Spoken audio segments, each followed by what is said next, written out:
Hello, my name is Rich Holder. I'm here to provide you with a reflection of my Discourse project.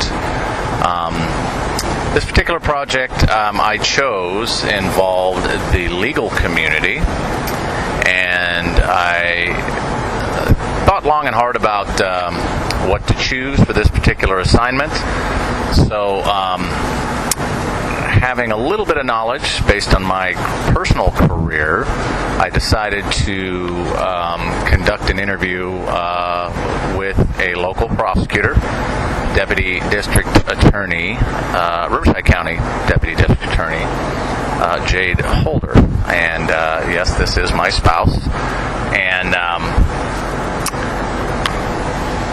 my wife has been a prosecutor for a little over 8 years now. She graduated from Chapman Law School, went to University of California, Santa Barbara, and finished up her law degree a number of years ago, and decided to get into the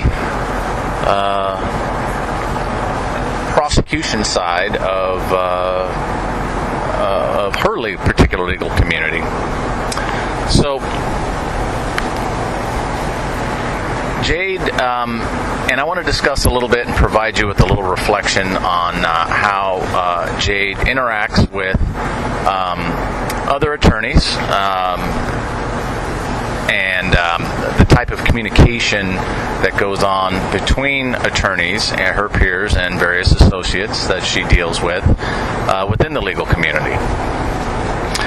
From what I know, and after having a series of interviews with Jade, some of the information I had already known based on what I do, but some of the information I did not. So it was definitely a learning experience.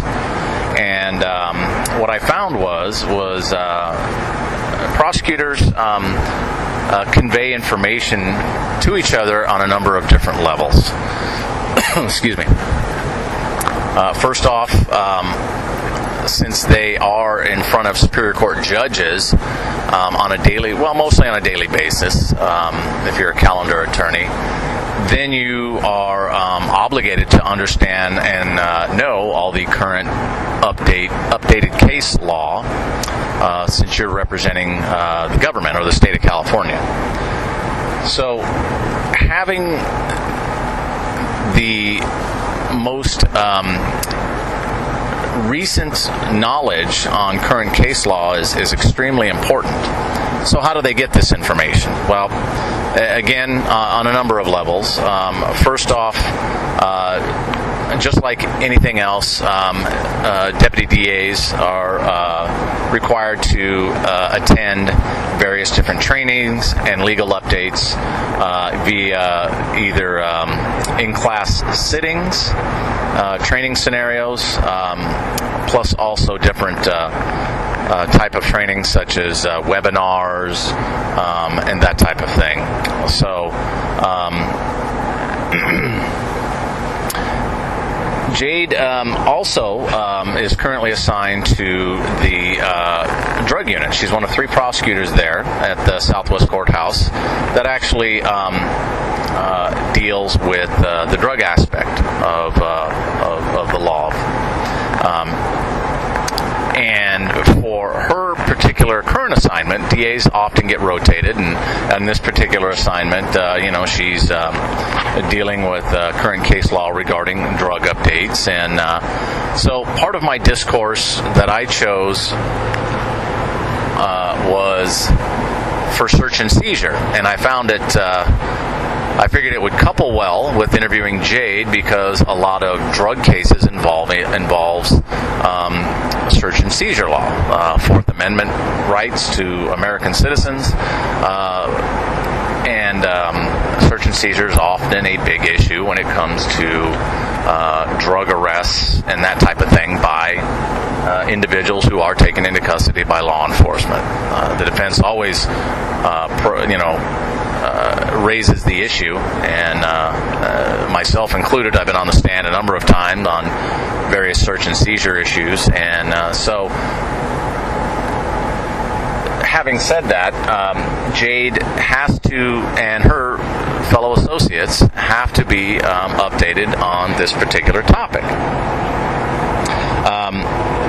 A good point of reference for attorneys and is the California District Attorneys Association, in which training is provided to them on an annual basis, depending on whatever topic it may be. The last one that I specifically attended was an elder abuse symposium, and what I found was it was kind of an interaction between law enforcement, other state agencies, but mostly prosecutors, and throughout the state came together, and you had different levels of training and expertise that they provided to those that didn't necessarily have it or wanted it.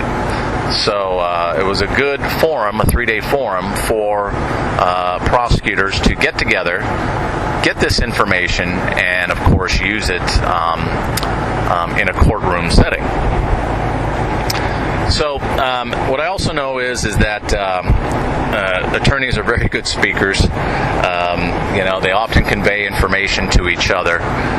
So you may have a younger attorney, a young up-and-coming DA, that may need some information on a particular case or case law or an area that they're not so familiar with. Within the DA's office itself, and what I found is that your senior DAs, the ones with more experience, your homicide trial DAs, your violent crimes, your sex crime DAs, sexual assault, child abuse DAs, they are often placed as a senior or as an elder role within the DA's office to teach and train younger DAs and provide them with information such as case law or that type of thing to assist them in whatever case they're dealing with. So overall, a number of different ways exist for prosecutors to convey information, particularly within the legal community. It was very interesting to see and learn, even though I've been on the law enforcement side of things for a number of years, to actually speak with Jade about this and actually learn some of the new ways of how attorneys actually gain information.